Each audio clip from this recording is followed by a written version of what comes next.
Plus de 6 décennies plus tard, les populations locales continuent de payer le prix de ce crime d'État, tandis que la mémoire de ce drame reste à jamais gravée dans le sable du Sahara. Le reportage tout de suite avec vous, Smaïl Mimouni. 10, 5, 4, 3, 2, 1, feu!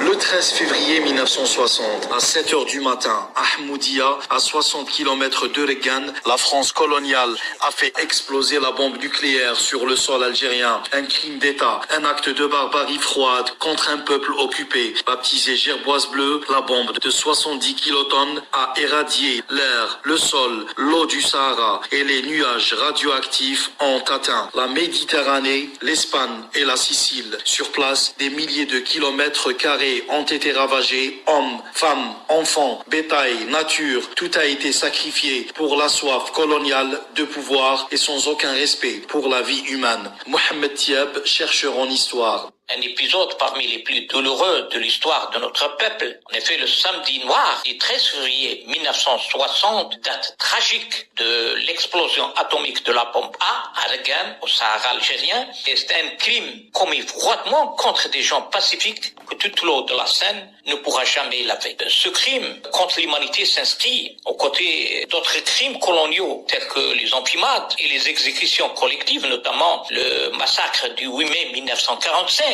Tout ce tapage orchestré autrefois par la France au détriment du peuple algérien n'avait qu'un seul but, c'est marquer son prestige dans le club nucléaire. Ce samedi 13 février appelle d'autres samedis. Si la France avait baptisé son joujou nucléaire la gerboise bleue, d'autres suivirent la gerboise blanche, rouge et verte. Cela démontre clairement que le drapeau tricolore français restera jamais tué par le sang innocent des Algériens. Car 4 dates que le peuple algérien n'est pas prêt d'oublier. 13 février 1960, gerboise bleue. 1er avril 1960, gerboise blanche. 27 décembre 1960, la gerboise rouge. Et le 25 avril 1961, la gerboise verte. Ce jour-là, au moment où le souffle radioactif détruisait tout autour, Argan et Ahmoudia, à Paris, ont célébré la réussite scientifique. Mais Argan, c'était un carnage humain. Mohamed Tiab, chercheur en histoire. À l'aube du samedi 13 février, 3 fusils jaunes furent tirés dans le ciel, signalant que la détonation n'était plus qu'à 15 minutes. D'autres fusils de couleurs différentes suivirent, chaque couleur